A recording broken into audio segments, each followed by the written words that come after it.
Hi, everyone. Welcome to the Power Network. I'm Amy. Shannon's with me.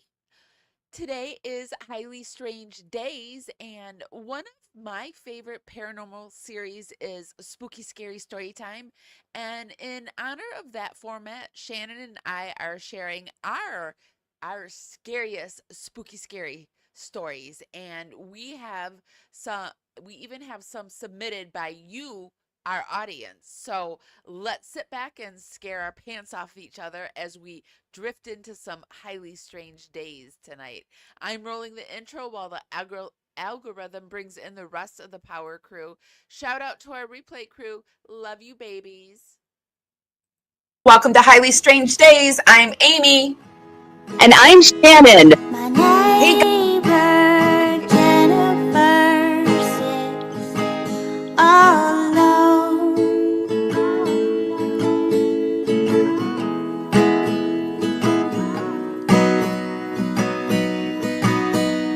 She dreams of flying up to the moon, and soon, and she thinks it's the perfect night for dreaming and make believing. Hi, everyone. Happy Sunday. I hope everyone had a great day today and is ready to get their spooky, scary story time on. Has anyone seen this around? Seems to have taken the internet by storm.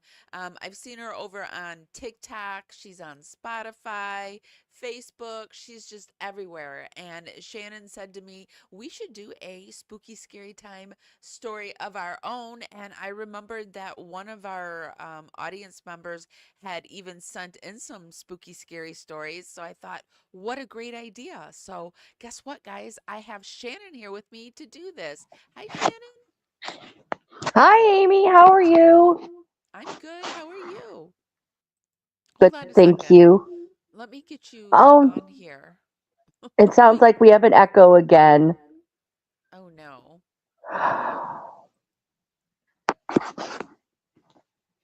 Okay, let me unplug these earbuds.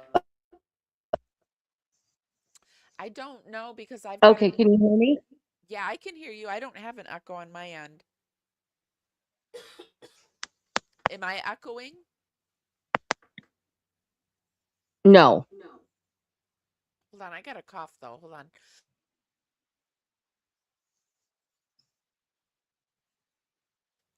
Okay, so was it just for the moment an echo?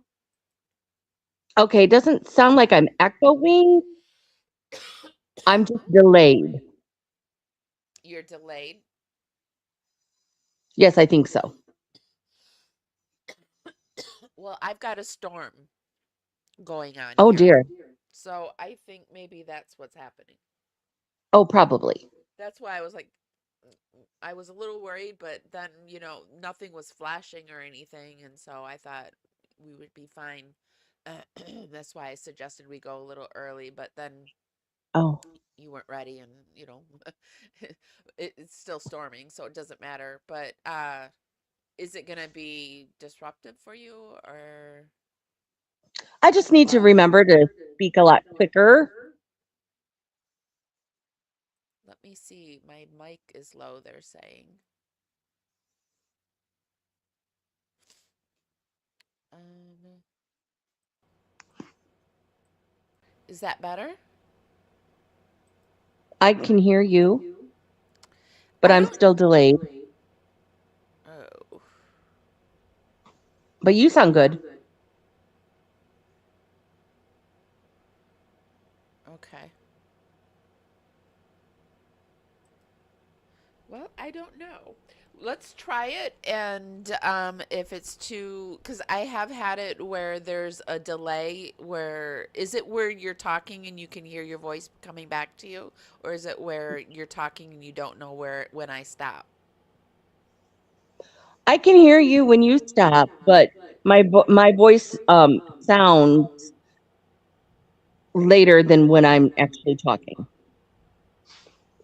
So it's echoing back to you, your voice. Yes. Do you have anything open? Because when I have other things open, that's usually when I hear the echoing voice back to me. Hmm. Let me see. Okay. I got rid of everything. Let me leave and come back. Okay. Oh, and Carolina, you said you can hear her echo? Drats. I don't know. I think it might be because of the storm that's happening. It just blew in, and um, I can. It's thundering and lightning, and it's a good old fashioned thunderstorm for this spooky, scary time story. That if Shannon can't do it, I can go through them with you guys. So um, she wasn't echoing at first, and then it just started. Mm, mm. Okay, Shannon, how's it hanging over there for you? I hope it's good.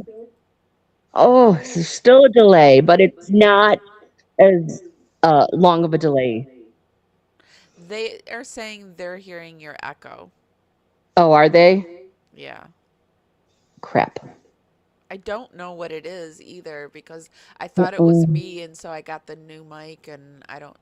Maybe it's just the storm blowing through. It could be. I moved to Hillsdale, and we don't have very good internet in Hillsdale. And quite often, when the people in my house are all on the internet, it lags. Well, maybe we will have to look at a time when people are not on the internet in your house to switch the show to and try it, see if that helps. Yeah, that might be good. Well, I have your stuff submitted and I have my stuff, so I'm gonna go ahead and do the show because I've got it all ready to go. Okay, sure. And yeah, All right. sorry. Well, I'm sad. That's okay. I I like the new know. pictures. I know. It was gonna be a lot of fun. Okay, but next week we'll get it figured out. Okay, sounds good, Aim. Okay, bye. Bye bye. Okay, sorry about that, you guys, but we do have some good spooky, scary time stories for you. I chose Shannon chose about five, and I chose about five. And these were just kind of stories around the internet that were super scary to me.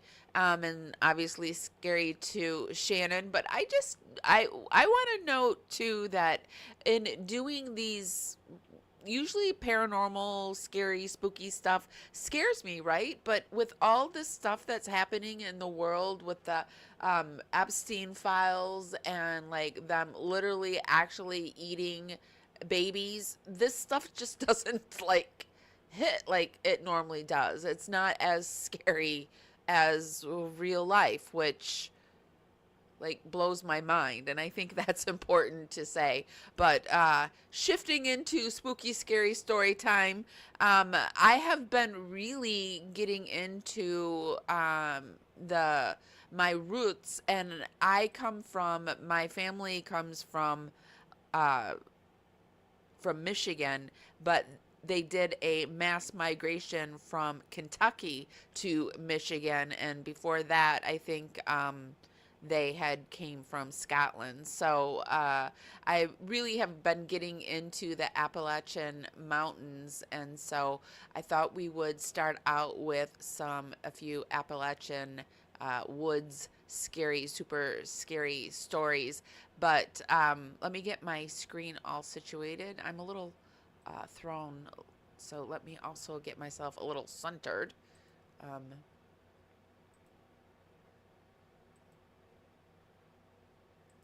Here we go. Hold on a second.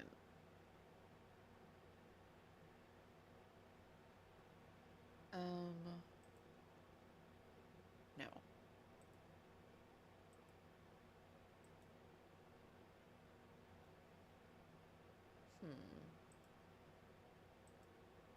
I guess you can't show what I'm trying to show you. I was going to just take us over to Spotify and show you the the scary. Hold on one second.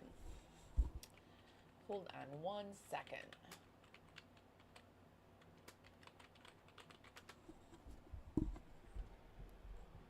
Okay.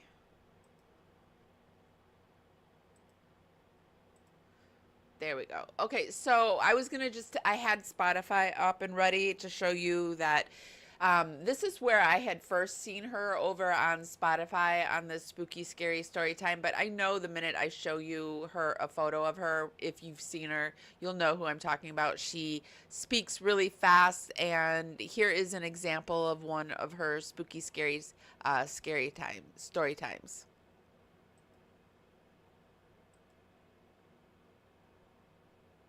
Ugh.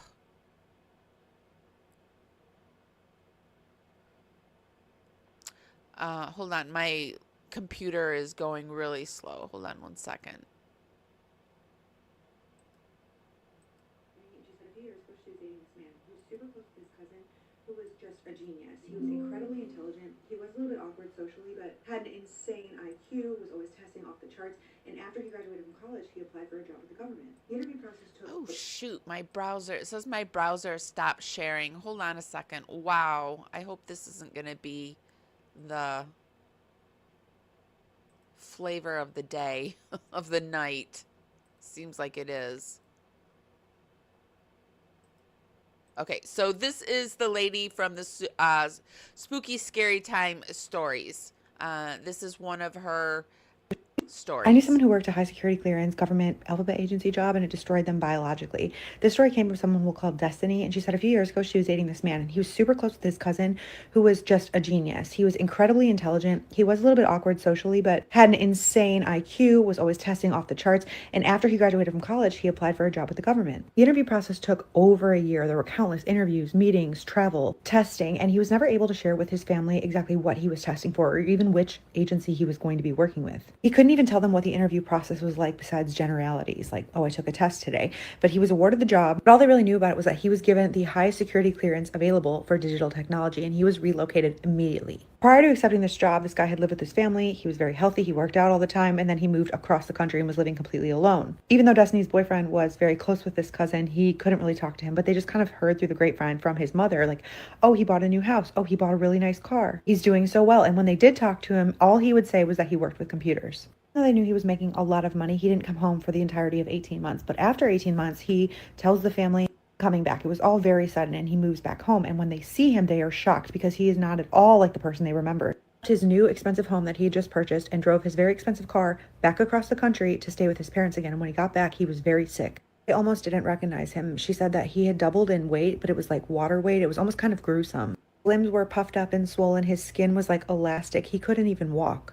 Long drive combined with the water weight also apparently did something to his feet. She maybe remembers them talking about like the blood flow was restricted or the blood had pooled in his feet, something like that. But over the next few weeks after getting home, it got worse. He gained more water weight despite eating a healthy diet, and his feet turned black. He was admitted to the hospital, and he was diagnosed with stage 5 kidney failure. They were all in complete shock as to how this had happened. He had never been sick. There was no history of this in his family. He had lived a healthy life up until this point. In the hospital, his feet got worse. It was gangrene and his skin was dying. So they realized that he was going to lose both of his feet, possibly the lower half of both of his legs. For this, he received zero support from the government. And when his family asked what had happened when he was out of state, he said he couldn't talk about it, that he could face legal repercussions, that he was sworn to secrecy. And while trying to treat his gangrene, they tried a myriad of different treatments, but nothing helped. So he decided he was going to go with an experimental treatment. pretty gruesome, so you can skip over to this part if you don't like gore. But she said that the hospital grew their own maggots, and they used them in a prescribed way in which the maggots would eat the gangrene basically all around the living flesh in order to try to save what was underneath.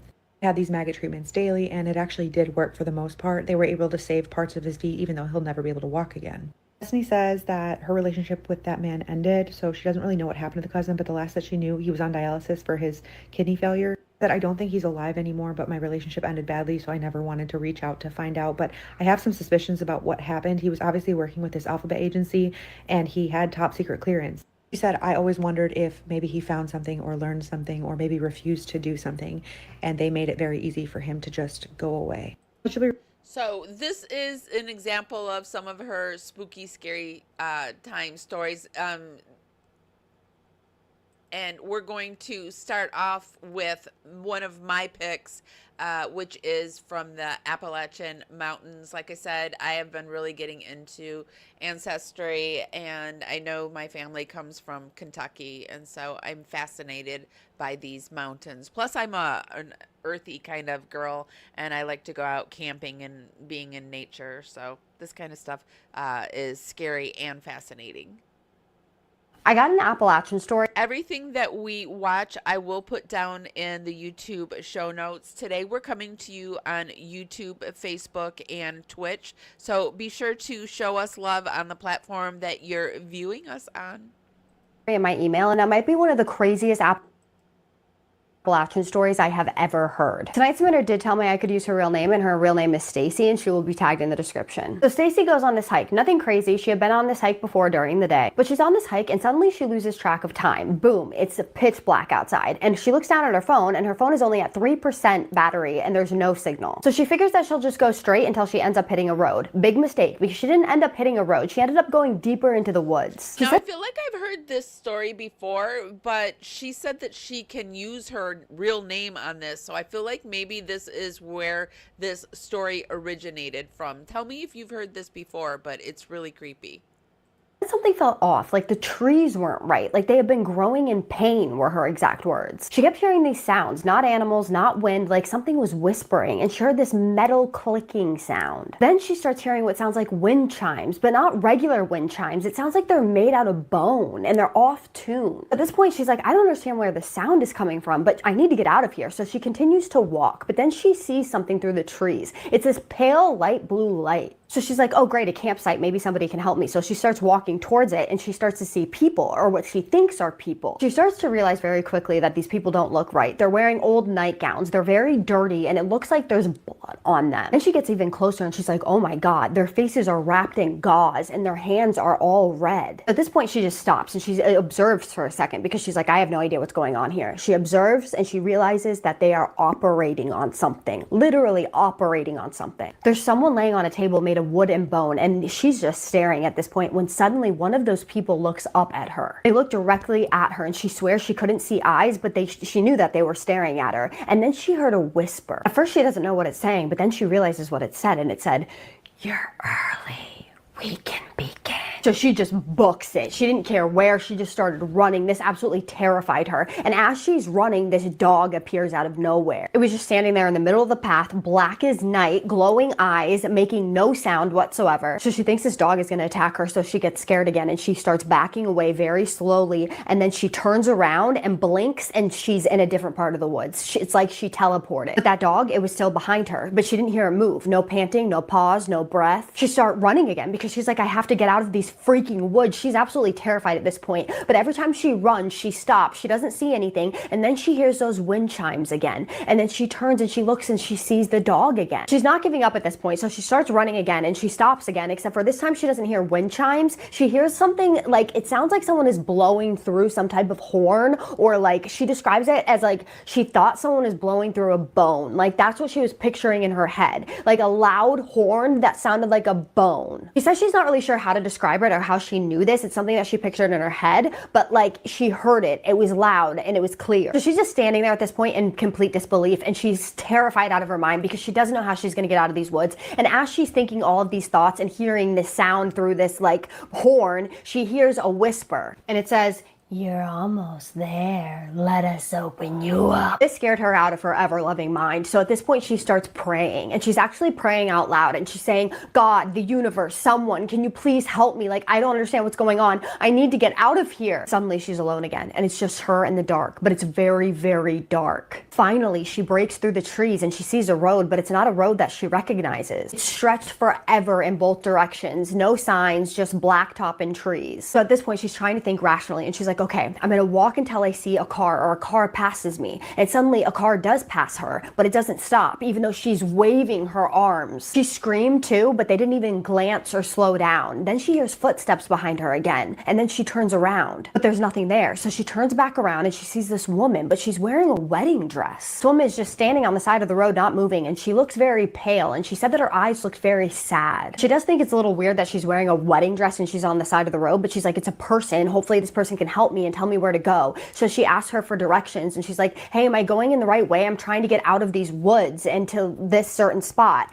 And the lady goes, yes, you're going the right way. And so she thanks her and the lady smiles at her. So Stacy turns around and then Stacy turns back around really quickly to ask her another question, but the woman is gone. I mean, she said that there was no trace of this woman. There wasn't even footprints in the dirt where she was standing. But she turns around and she starts walking in the direction that the woman told her. And eventually she sees lights in the distance of a town. So at this point, she's like, thank God, familiar streets, street lamps, houses. And eventually she does get home, but she still doesn't know what happened out there. And different people have told her that people have gone missing out in those woods. Some were found wandering roads miles away, talking about a woman in white. She also found out that other people had exclaimed that they had seen this black dog in the woods and that they had heard wind chimes in the trees. Everyone that she talked to said that if this ever happens to you again, if you see something, no, you didn't. If you hear something, no, you didn't. Which Stacy says this is nearly impossible for her to do. She was only gone for 2 hours, but it felt like an eternity. Only 2. But she also thinks that whatever was out there knew she was coming. Stacy says that she's never told anybody the story in fear of people not believing her, but that she trusts my community and that she knows that we will believe her.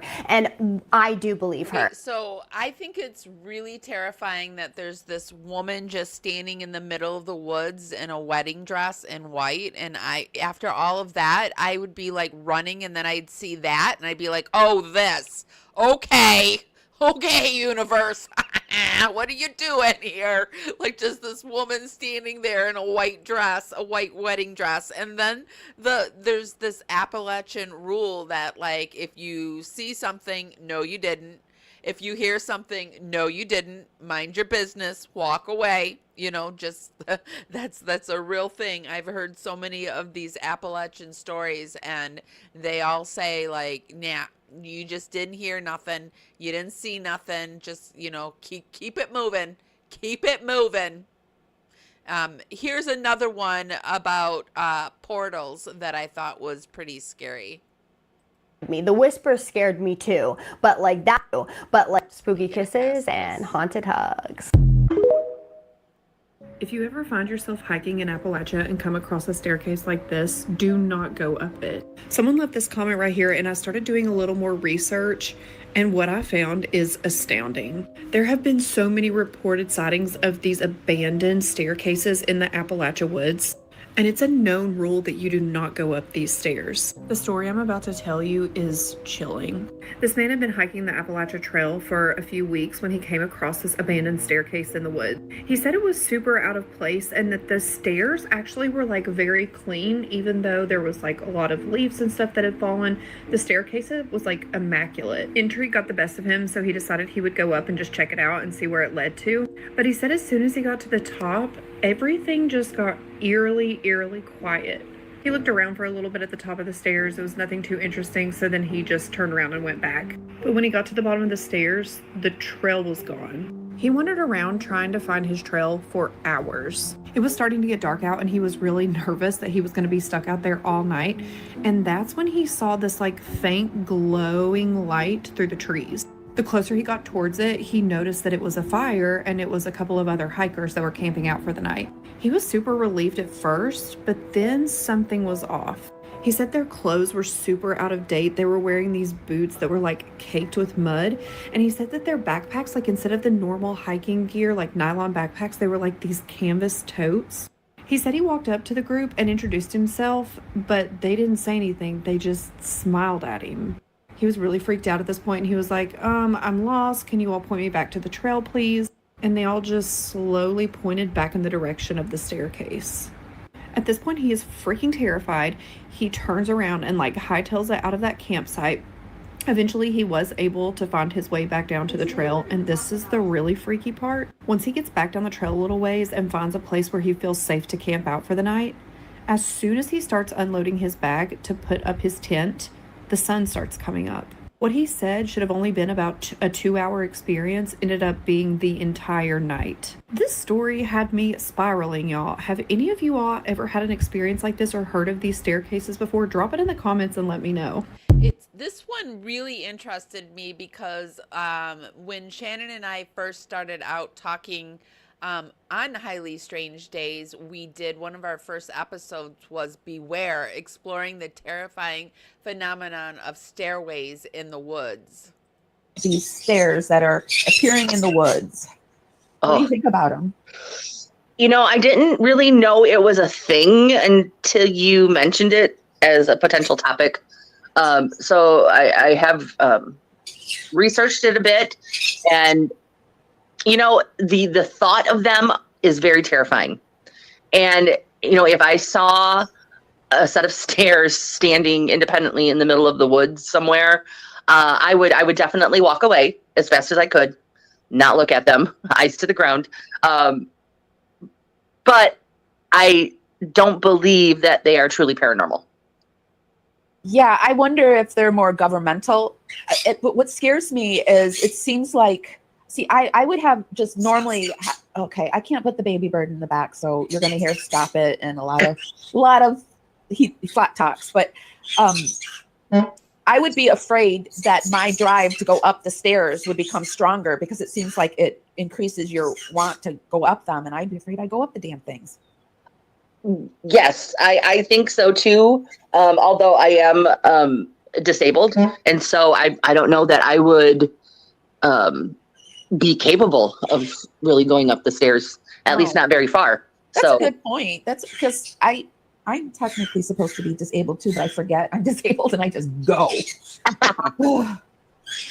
But I still think my drive to want to go up them would be there. This is Parawoman Radio, the Highly Strange Daze podcast.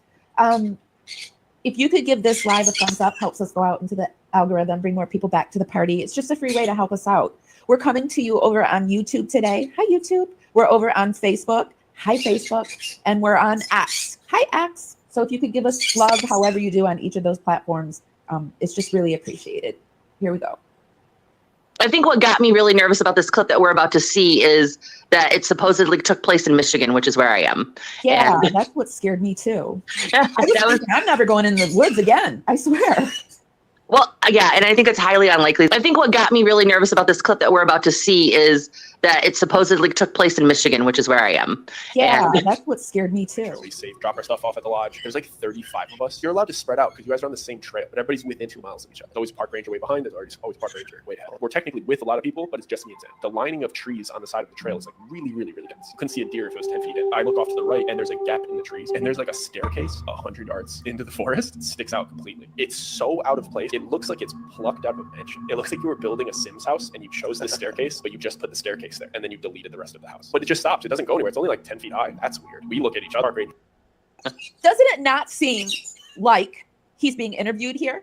Yes, he's really good because I totally thought he was telling it from his memory. Yeah. Aren't around. Let's go check this out. So we start walking towards it, and the closer we're getting to it, the more eerie that it's feeling. This isn't like your local forest preserve. We are in the middle of the woods. This is like we are on a nature adventure. When you see something so clearly man-made, it fits with you. It's weird. Why is that here? This thing's like almost glowing. It almost has like it was almost like I was getting like intrusive thoughts. Everything in my head.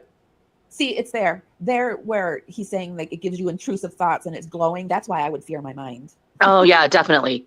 is saying like go up these stairs. But I just run up and I just hop on the first stair. I have my hand on the railing and both my feet on the first stair. This is where it gets weird. The second I got onto it, it almost felt like it had like a little like light vibration to it. I felt it on my feet and on my hand, tingled a little bit. I'm like laughing, like giggling. Oh, this is like really weird. And then I'm inspecting the staircase. It has carpet on the stairs. The railing's white, the carpet's blue, like a royal blue. And there's no debris on it. There's not a leaf, there's not a sprinkle of dirt, but there's not a bug crawling on it. It's not a blade of grass on it. I'm like giggling and kind of just like talking out loud, super weird, like trying to be like giggly about it. But the longer that I'm on it, it starts feeling wrong. It almost starts to feel like a trap. Part of my head is saying keep going to the top. And then before I climb to the top of the stairs, I look back at Sam, and Sam is looking at me like he's horrified. Like he's looking at me like I have like a gash on my face, clearly distressed. And I'm like, huh. And then I look back to the top and I'm like, should I still go to the top, right? Intrusive thought. And he grabs me by the hood and he like yanks me off the stairs really, really hard. And I'm on my back on the floor. He immediately goes up to me. He's like, are you okay? Yeah, dude, why'd you pull me so hard? He's like, no, are you okay? What are you talking about? And this is the part I'm slightly weird and ashamed of. I thought I was on there giggling, and he said I was having like a standing seizure, and I don't remember that. My perspective is laughing, the staircase is vibrating, and I'm looking at this weird, immaculate staircase in the woods, and he says my eyes are rolling back in my head and I'm having a seizure. So he yanks me off because it happened the second I touched it. I feel completely fine. No type of side effect to it whatsoever. He helps me with my feet. He's like, are you okay to walk? Like, do I need to go get help? And I'm like, absolutely not. Get out of here, yeah. We hustle back to the trail, we get on it, nobody's around, it's all good. We talk about it for a bit, but I have to convince him that I'm fine. And I do. Like, he's like, okay, like that was super, super weird. Let's just keep it going. We have to get this campsite anyway. We just finish up the hike. We get to the campsite, everybody's there, it's all good. Nobody saw anything, nobody noticed anything. There's food being made, it's been a long hike, everybody's tired. We're eating and stuff. As everybody's dispersing, one of the park rangers is looking at me with concern. And I could tell he's looking at me like, Sam, tell this guy. And I'm embarrassed, bro. And then I asked Sam, like, dude, did you tell him? No, dude, I didn't tell anybody. Like, it's all good. And I was like, okay, why is this guy looking at me funny? Sam goes to the tent, whatever. Because I go to the bathroom before I go to the tent. He catches me before I go to our tent. And this park ranger just like isolates me. Kind of looks pissed. He just like looks at me in the face, like right in my eyes, and just goes, please do not tell me you touched the stairs. Please do not tell me you touched the stairs. I promise I didn't break anything. I didn't mess with them, because I'm thinking it's some sort of like national landmark. It's not about the stairs. I don't care that you damaged them. Did anything happen to you? Then I think he's concerned about my health. I try to downplay it. I threw like a little bit of a fit, but I'm fine. Because I'm thinking he's like, do I have this kid who's a liability on my campsite? He seems upset that I'm okay. He's like, if something didn't happen to you, something's gonna happen to somebody else. That's never gets boring, except No. that's when it kind of got boring, when I was like, I don't know if this is true. Right. Well, and then he goes on to talk about stories, and he's telling stories, and apparently that's what he does on this. So there is this, if you're interested in the Beware the Stairway phenomenon, there is a whole live that we did on that. And he talks about going up the stairs, losing time. And it seems to be a common thing that when they talk about the stairs. Moving on, here is another one. Now, I told you I love going camping, but I also dream of having a home out in the country. And, you know, a lot of people use the outdoor cams to watch their animals at night. And here is a scary video that I thought. These are one of the things that seem to scare me. I've been seeing a lot of these in the Spooky Scary Time stories. I think they're called rakes. W, who shared footage recorded on her home security camera in the middle of the night. In the video, she is recording her screen as the security footage plays back. At first, she mentions she thought there might be coyotes wandering around her property. But as the footage continues, she quickly realizes whatever's outside doesn't look like coyotes at all. What is that? It's probably that coyote. Right there. What the heck? Is that coyote? No. That's not a coyote.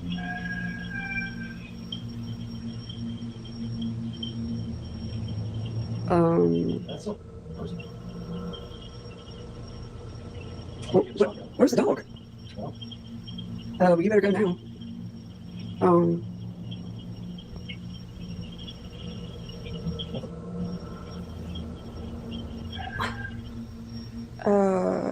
Where's the dog? There's the dog. Why is she in her freaking pen? Ooh. What the? Oh my God. Okay, so it came back. What the hell?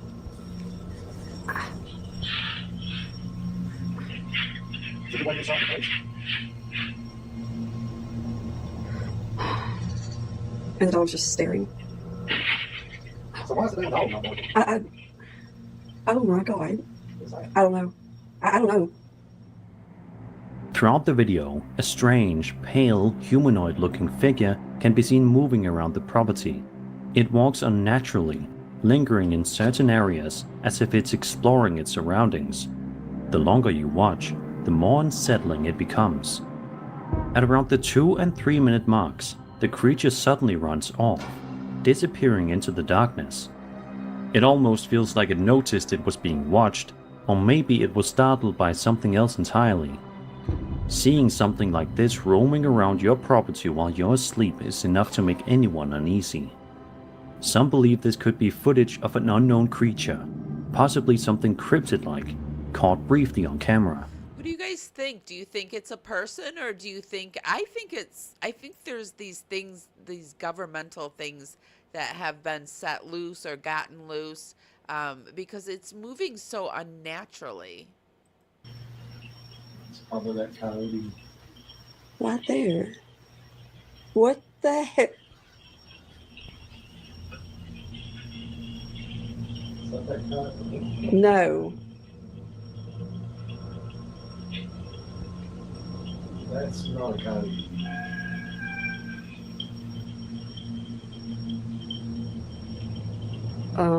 That's a person. Where's the dog? Oh, you better go now.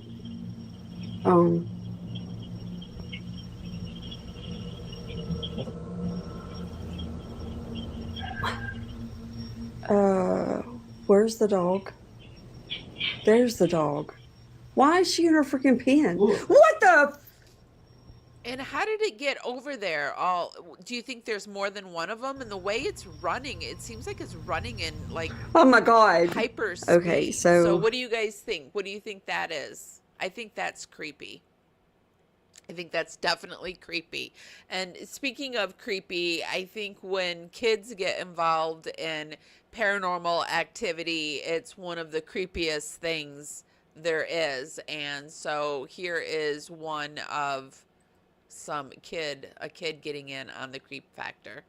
Along with the strange, eerie activity he claimed was happening inside his home. His channel already had several videos showing weird occurrences around the apartment, but none of them stood out like the one he uploaded in December 2013. On that upload, Mason captured his creepiest moment yet. His young nephew was in the apartment with him on that day, and what happened wasn't the usual doors slamming or shadows in the hallway kind of situation. It was an experience that genuinely made Mason question how safe it was to keep living in that house. Here's what his camera caught. Do you like my truck?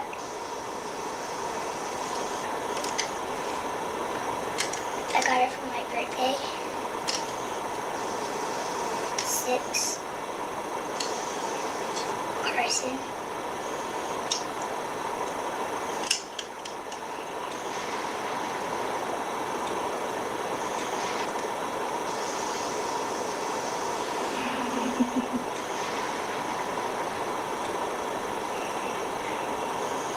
Are you hungry?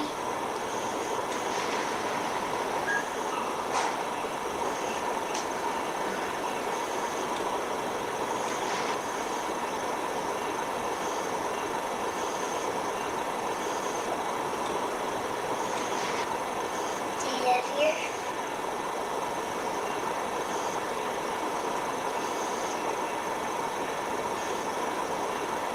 What's your name?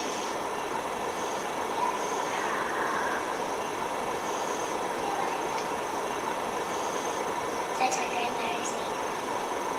Mason's nephew, Carson, sits there like it's totally normal and starts talking to someone no one could see. He pauses like he's listening, answers back, and reacts like there's a I thought real it was interesting, though, that he said, "What's your name?" And then he goes, "That's my grandfather's name." Do you think it was possibly his grandfather that was hanging out with him? Next, like I said, I have been knee deep in the Epstein files, and I thought this was a really interesting video that this man put out about the people possibly, if you believe in reincarnation, that none of these people are actually dying. They're just coming back, and they look weirdly like people. Although, I mean, everybody has a doppelganger. I do. I have quite a few of them. Shannon has found a few of mine, and I just am someone who looks like people. So there's that happens in the world too. All the presidents, and I mean all of them, were still alive. A week ago, I put out this video, and it got tens of millions of views across all my platforms. And when I said all of them, I meant all of them. And for those of you that didn't see it, I'm gonna catch you up real quick, and then I'm gonna continue to show you all of them. You know who, and Miss Maxwell, and Andrew Jackson, and Mrs. Jackson. Miss Maxwell, Miss Jackson. And like I always say, they bring their wives with them. Robin Williams and his wife, Teddy Roosevelt and his wife, George Washington, Martha Washington, Glenn Close's husband. It doesn't get much more clear than that. President McKinley, Jeff Daniels, President Fillmore, Alec Baldwin. But like I said, this is about all of them. And well, if Teddy was Robin, do you think Franklin Roosevelt is maybe someone of today? Here's Franklin Roosevelt. Nah, you don't recognize him. Well, what if we get a younger picture? How about now? You ring any bells? What if I do that? Want to see what their wives look like? Well, here's Franklin's wife, Eleanor, and I couldn't help but think she looked a little bit Hispanic. Ooh, Ryan Gosling's married to. An amazing coincidence. And here's Eleanor when she's a little younger. Same lips. President John Tyler and actor John Cushing. They couldn't look more similar if they were looking in the mirror. Moving on to President Johnson. Does he resemble anyone to you? Well, what if we put him right next to Tommy Lee Jones? You want to see what their wives look like? Tommy's wife, Andrew's wife. And you know what I keep saying, right? They're not human. They're fallen angels, which are referred to as stars in the Book of Enoch. You know what else I also say is that they always tell us the truth. And listen what Walter White, aka Bryan Cranston, had to say in Breaking Bad. Presidente Grant, very important man. Presidente Grant, as in Ulysses S. Grant, who Bryan Cranston just happens to share an amazing resemblance to. But that's it, right? Just a resemblance. They couldn't at all be the same entity, fallen angel, who can shapeshift, but their scars and their markings remain the same because they're permanent. Ulysses S. Grant, Bryan Cranston. Special shout out to a few of my amazing subs on the FB platform because I think it's strange how that last one was right down to a mole. That was very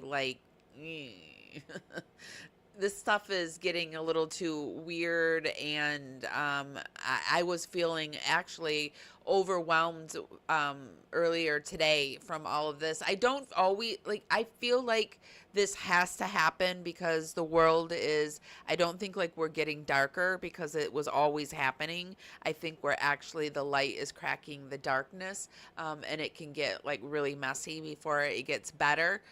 But I was feeling a little overwhelmed today, and I saw this. I thought this was a really interesting over on Facebook. This person says, if the news has you spiraling or shutting down, read this. Lawyer here, the method with which the Epstein files are being released is deliberately designed to put you in a psychological trance. This is their strategy. Here's how I know this. In trial practice, when there are exhibits involving violence, children, or extreme harm, we do not simply dump information into the room. We go back and forth extensively about how and when something is shown. The judge guides the process. Experts contextualize it. It is a container equipped to hold this content. Courts understand that when the brain is flooded with horror, your system gets hijacked by the primal brain. You go into hypervigilance, rage, obsession, and collapse. We have a name for this: reptile theory. Reptile theory. Reptile theory is a trial strategy built on the premise if you can bypass the cognitive brain and activate the primitive survival brain, the oldest reptile part of the brain, you can control outcomes without even persuading on facts or law. This strategy is not allowed at trial. This is why trials involving extreme harm rely on structure. The law does not do this to protect perpetrators, but to protect the jury. What is happening now is the opposite. There is a massive document drop with no categorization, containment, or guidance. The onus is placed entirely on the reader to make sense of chaos. There are random redactions that force the brain into constant guesswork. You have to deduce, infer, fill in blanks. This keeps the mind spinning, searching, looping. You may have assumed they are sloppy. They are not. This is a known strategy. The most ruthless corporate defense lawyers fight cases this exact way. Disorganized document drops and endless data with no roadmap, both high volume but also evasive. It's the same time too much information, but also admits the most crucial information. The strategy has two predictable outcomes.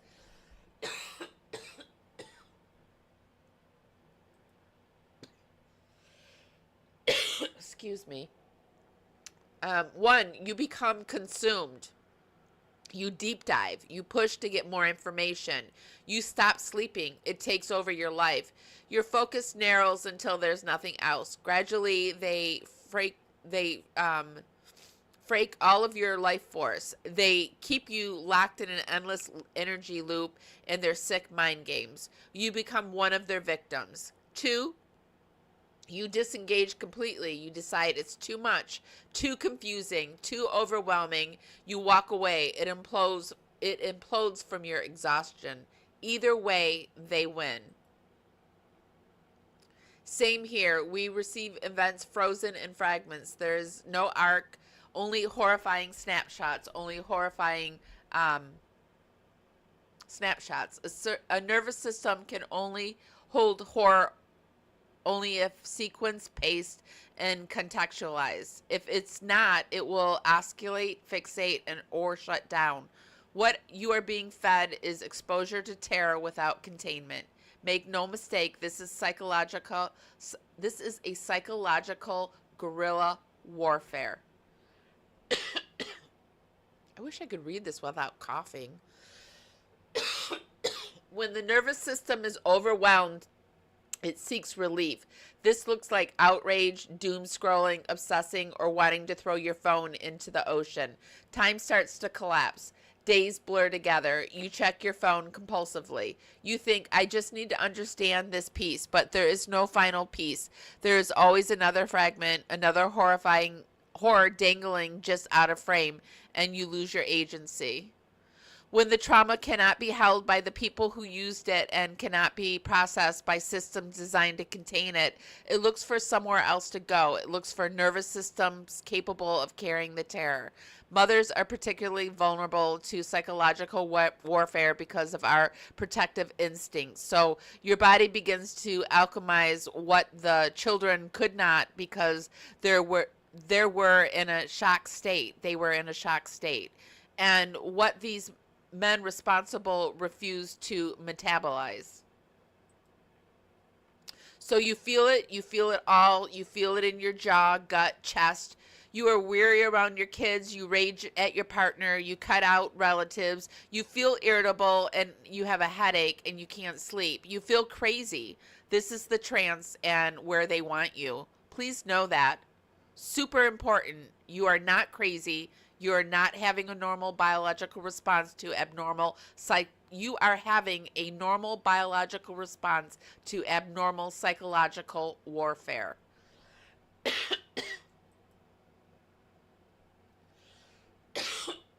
Oscillating between being completely consumed and enraged and wanting to turn away and burn your phone forever. It's a healthy response. That swing is your nervous system trying to protect itself. The risk is not the osculation. The risk is not noticing it. Noticing is the rupture to the trance. It's how you peel away. The moment you observe the pattern, let me repeat that. The moment you observe the pattern, instead of being inside it, the spell weakens. You're hearing a lot of talk about this. It's patterns. And I know you guys are all entranced in the Nancy Guthrie case, but I think it's a pattern. I want you to look at the patterns in the Nancy Guthrie case. Instead of being inside it, the spell will weaken. When you name the wave, you start asking, what is being done to me and why? Noticing restores agency. Agency to engage or disengage, to step back, take breaks, to only review synthesis instead of fragments. Agency to refuse to become a landfill for unprocessed violence. You can demand accountability without sacrificing yourself. Justice does not require self-destruction. You are allowed to survive this, intact. In fact, that is part of your rebellion. So, I found it very helpful, very useful, a reminder that you can go into the darkness and not become it. Becoming aware of it is really important, and it's really important for people not to go back to sleep. They want us to go back to sleep.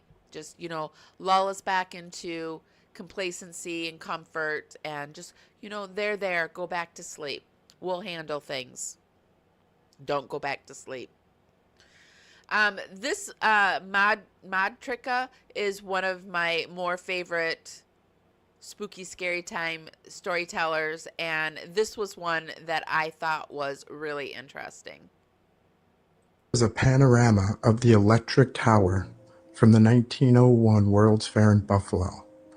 Just look at that roaring waterfall with water being pumped right in from the Niagaras.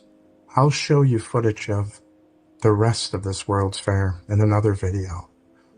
But just look at this tower alone. Does this look like it was built in 2 years' time? And then they demolished it 6 months later? I don't know what temporary material you're using, but in the harsh Buffalo winters alone, there's no way you'd build that temporarily and it would survive any inclement weather in Buffalo. And why would anyone waste their time with so much detail just for it to be torn down in 6 months? What a waste. This video alone should dispel the narrative. How are you making a roaring waterfall like that for a temporary structure? And that's just one of the massive waterfalls at this World's Fair. And before I go, here's a few more photos of this electric tower lit up at night. Question everything, friends. Until next time. If we wanted to be. And I got to thinking about this and why? How did they build all that? And so I did a quick Google, and it said the iconic structure at the 1901 Pan American Exposition in Buffalo, New York, was the electric tower, not a traditional water tower. It served as the centerpiece showcasing the Rainbow City powered by Niagara Falls and was adorned with a statue of the goddess of light. It was designed for illumination, not water storage, and was temporary, which seems so strange because it does seem pretty big and grand for just a temporary structure.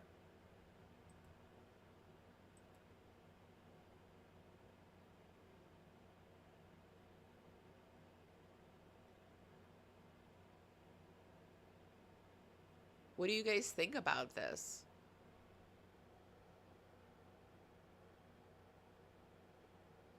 I hadn't even really heard about this tower. But it took them 2 years to build it, and then they just tore it down.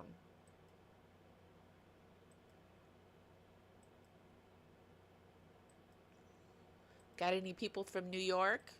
Any kind of woo-woo surrounding this?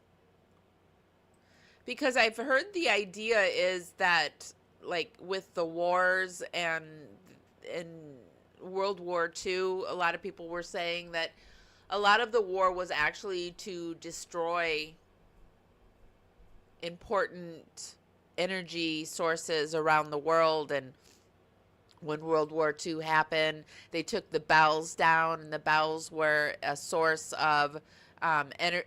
And I believe a lot of this because I think the world is just energy. We're just energy that really never ends. And yeah. And then my final one of the night is this one. I thought this was interesting. This is from a nurse that worked at a hospital, and she's retiring after 10 years in the hospital. And this is what she had to say about that.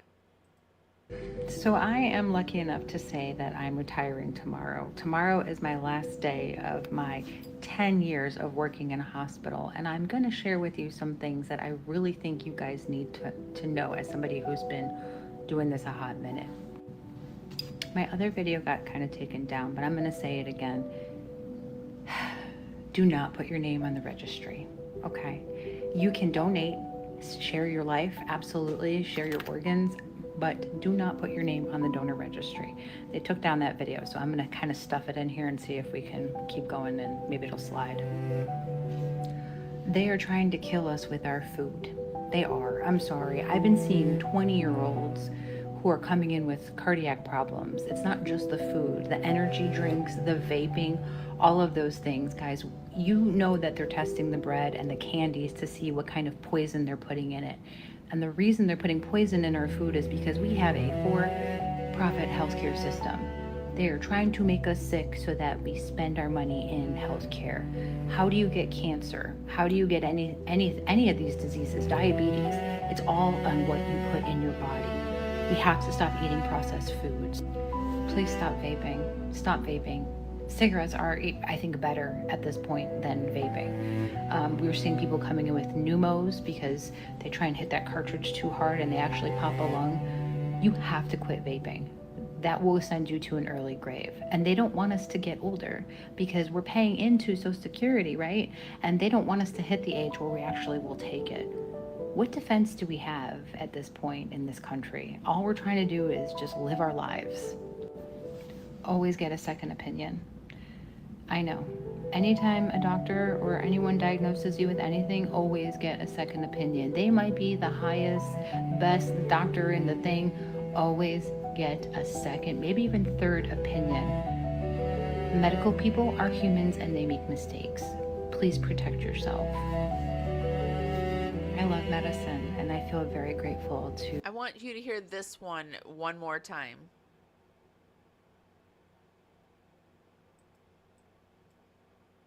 Of my 10 years of working in a hospital, and I'm going to share with you some things that I really think you guys need to know as somebody who's been doing this a hot minute. My other video got kind of taken down, but I'm going to say it again. Do not put your name on the registry, okay? You can donate, share your life, absolutely, share your organs, but do not put your name on the. She says, do not put your name down on a registry as an organ donor. Don't do it. Now, I've been hearing in some of the spooky scary time stories, people talking about like them trying to take organs from very healthy people, Americans going in for surgery. They find themselves somewhere else, and yeah, so and she's saying do not put your name down as an organ donor. So I think that's important. Just something to put in your little FYI. Maybe don't do that, Cap. So, so Shannon sent me a list of her spooky, scary stories. But what I think I'm going to do, instead of sharing her spooky, scary stories, we had somebody send us some scary stories and I'm going to switch gears and do a little thing where I read to you some spooky, scary stories. Now, let me pop over into chat and see what people are saying. My late brother told me that he always saw the man in the tall black hat and the black stick people when he used to fall asleep. Yeah, that's a common Monsters Among Us is another one of my favorite spooky scary time places that I go to hear stories, and there's a lot of those men in black, men with the brum hat or the man with the cowboy hat. Yeah. I suffer from post-traumatic stress and night terrors, but those are both real. I don't remember what my night terrors are about, but my 5 adult children tell me that I make strange noises when going through them. Terrifying. I don't think I've ever had any night terrors. I have sleptwalked before, though, which is not fun, but I'm glad that I don't have to deal with night terrors, because those are really scary.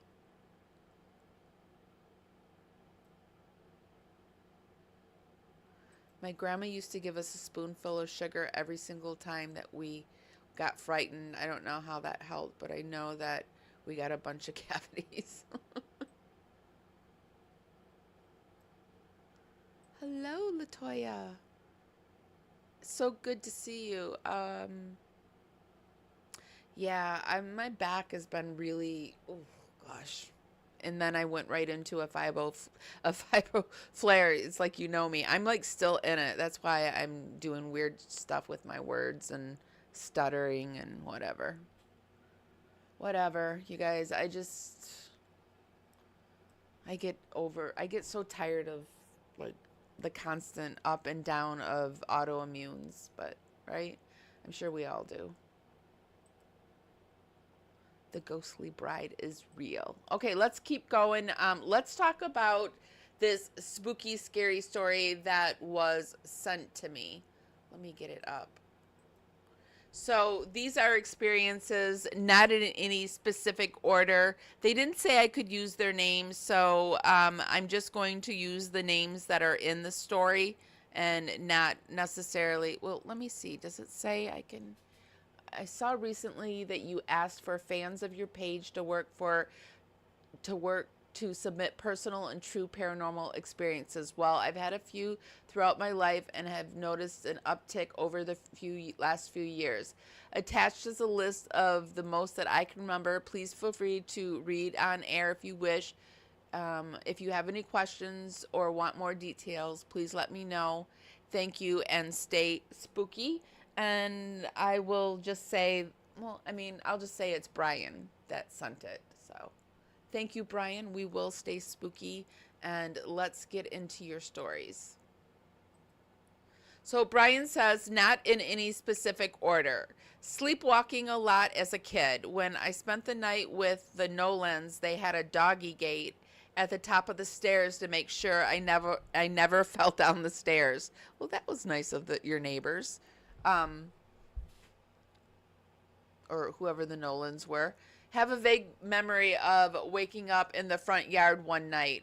Jana and her friend told me one day that they saw a UFO over my house one night. Of course, they were probably just yanking my chain.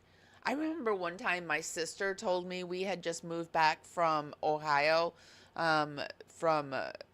We had like it was my first grade year. We had went to Ohio. It was like a flop.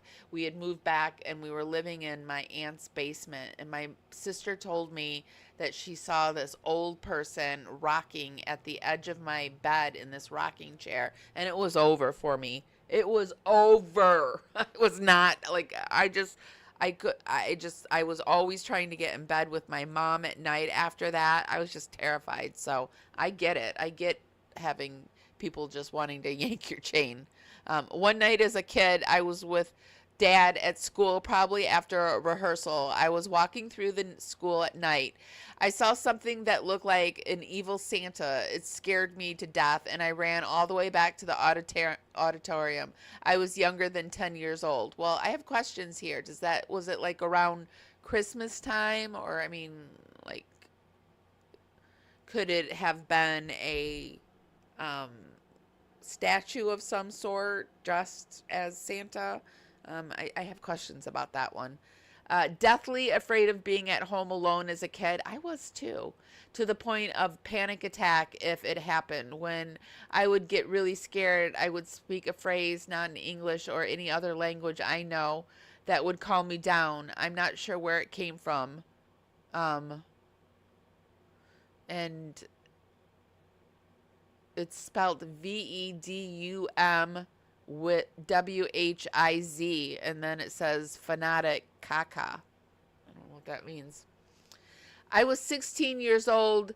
There is a cemetery next to my neighborhood, and it never freaked me out. Sometimes Dad and I would take our telescope out there and stargaze. One night when I was 16, two of my friends and I were walking through the cemetery, looking at the statues and just hanging out, when suddenly I looked up and saw a door-shaped portal appear next to the road. I could barely get out of the words, "Guys, look, it's a door." Kind of reminds you of the stairs, doesn't it, that we were talking about earlier.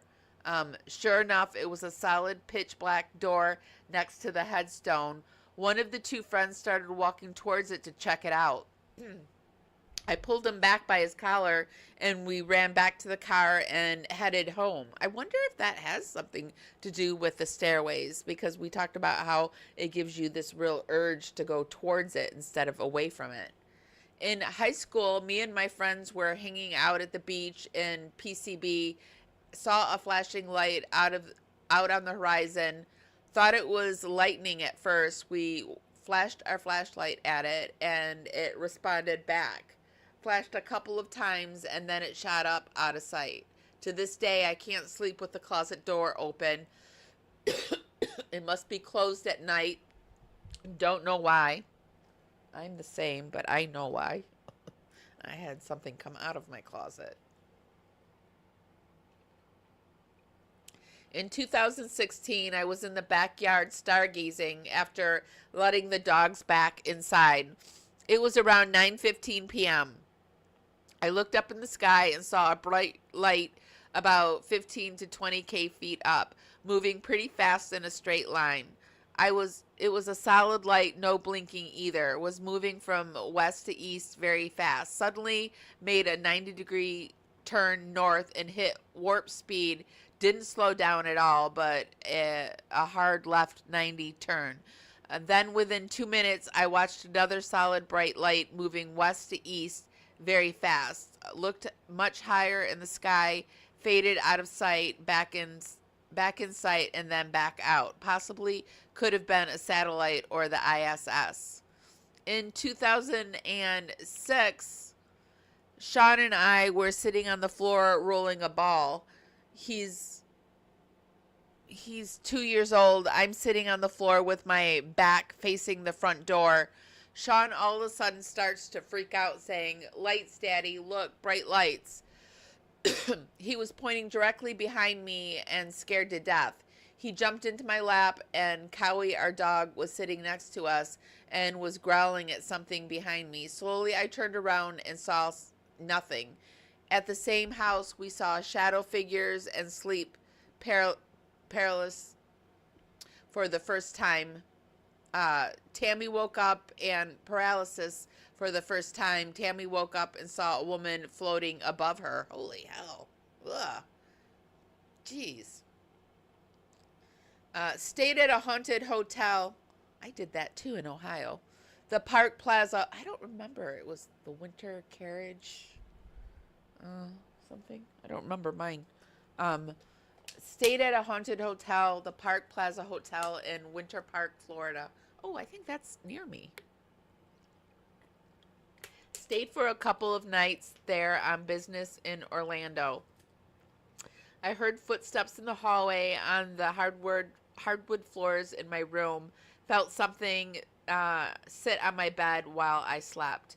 In 2024, was asleep. While asleep, I dreamed, I think, that I was remotely viewing these two beings standing at a computer-like station. When they looked directly at me and said, "He can see us," I thought, "Shit," and woke up scared to death. They went on and they give us about 10 more. I'm actually going to save these for more.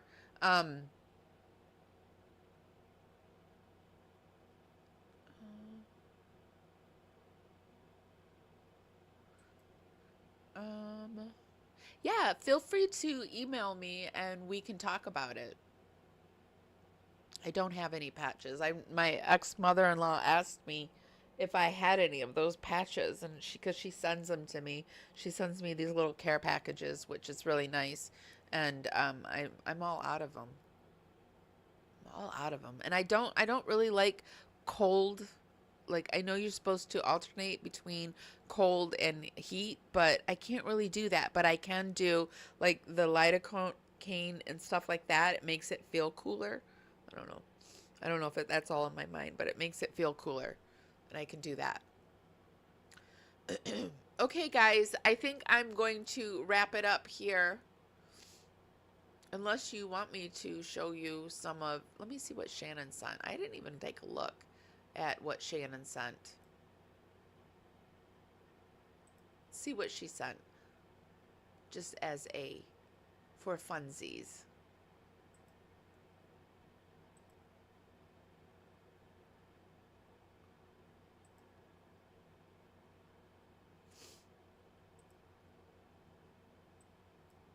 Oh, she's got an Appalachian too. Mysterious noise in Appalachia was so loud it shook her house, and she got it all on video. Man, there's a lot of strange things out in Appalachia. A lot of beautiful things, a lot of good things, but a lot of creepy stuff. And this one's a little different. This one's not like the Bigfoot, ghosts, demons that I typically share. This lady came out on her porch in Appalachia because her house was shaking, and she heard a noise that she said was comparable to dragons. This is something that has happened all over the world, but no one really knows what it is. Now, some people say it's because of atmospheric pressure changes and things like that. I personally think it might be a little deeper than that. Maybe I'm wrong. Maybe it's spiritual. Maybe it's something otherworldly. Listen to this. Let me know what you think. And have you ever heard it?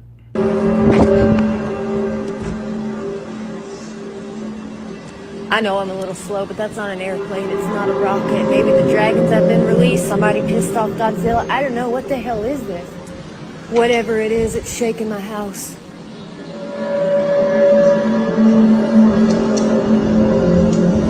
This is actually terrifying to me because I have been like deep in the Epstein files, and they're talking about they do have things that can control us through sound. Are they testing sound control in the Appalachian Mountains? Somebody pissed off Godzilla. I don't know. What the hell is this? Whatever it is, it's shaking my house.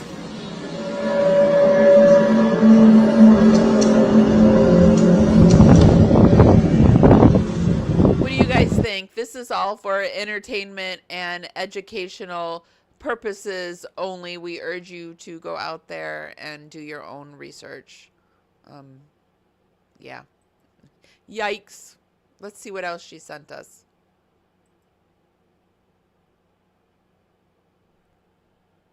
Noticed their farm animals were panicking, but as they look at the camera, It's the same one I sent. they see this. A woman named Michelle and her husband Jonathan from Alabama explained that while in their home, located deep in the Appalachian Mountains in the northern part of Cumberland Plateau, they pulled I up actually didn't realize this was Appalachian too. their cameras after hearing the alarm going off and the sounds of their farm animals agitated when they noticed what looks like a pale man crawling toward their house. I really think that's a rake. Let's see what else she sent.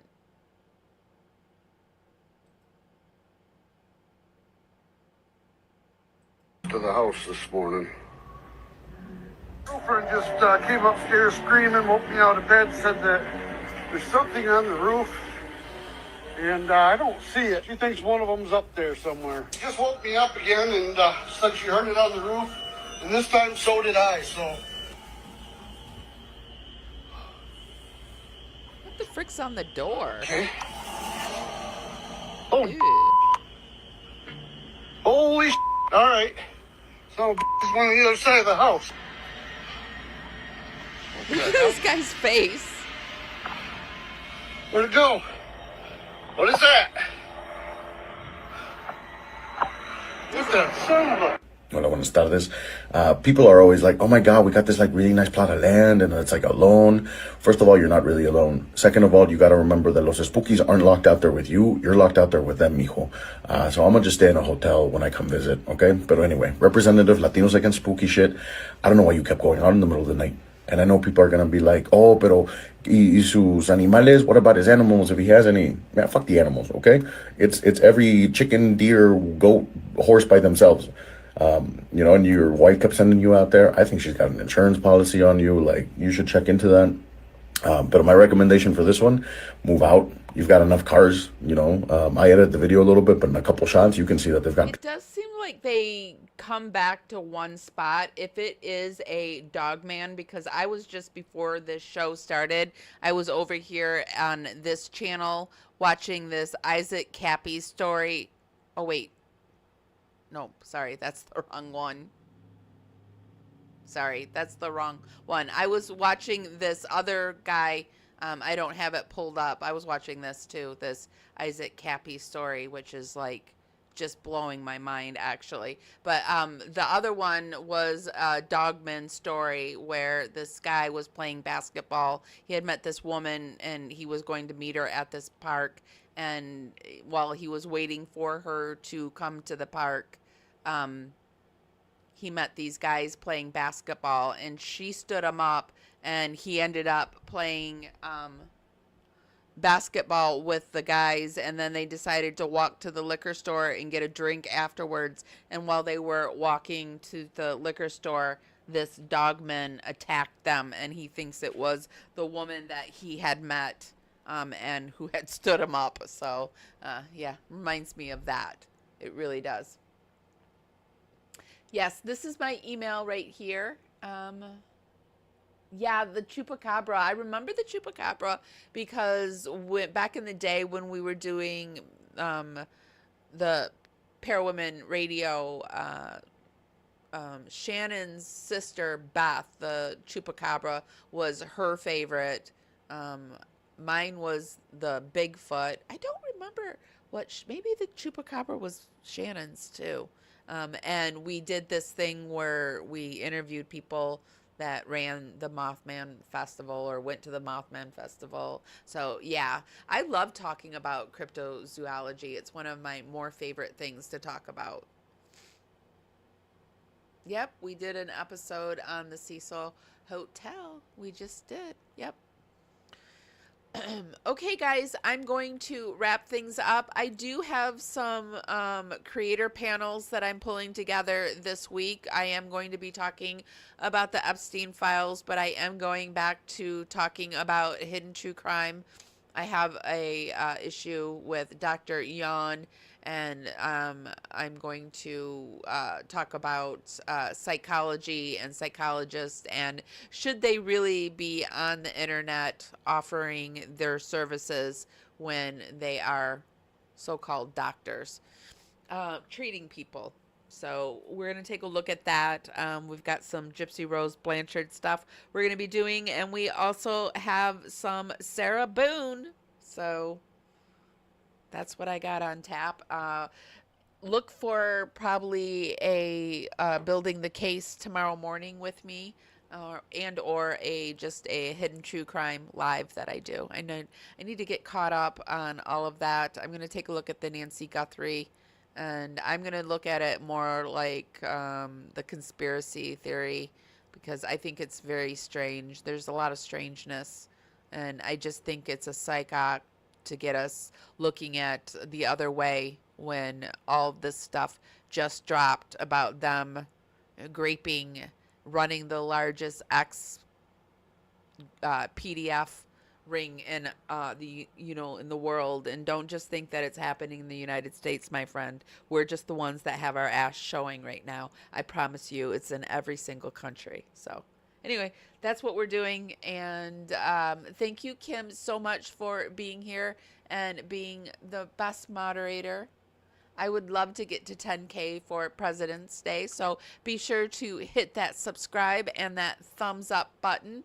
Thank you, Carolina, for hanging out and sharing your stories. Thank you, Latoya, for coming and catching a live.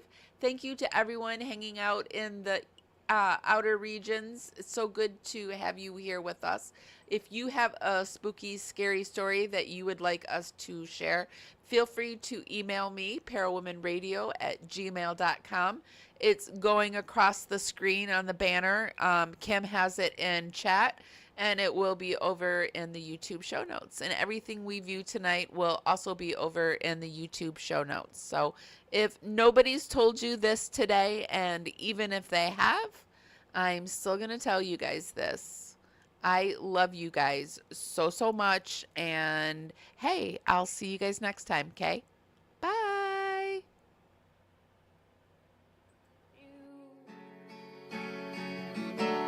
Miss my cue, but I had you for that day. Here in the blue, I'm falling deep into you. Be sure to give this live a thumbs up. Helps me go out into the algorithm party out there. Bring more people back to the party. It's just a free way to help me out. With you tonight, and it feels fine. Feels fine.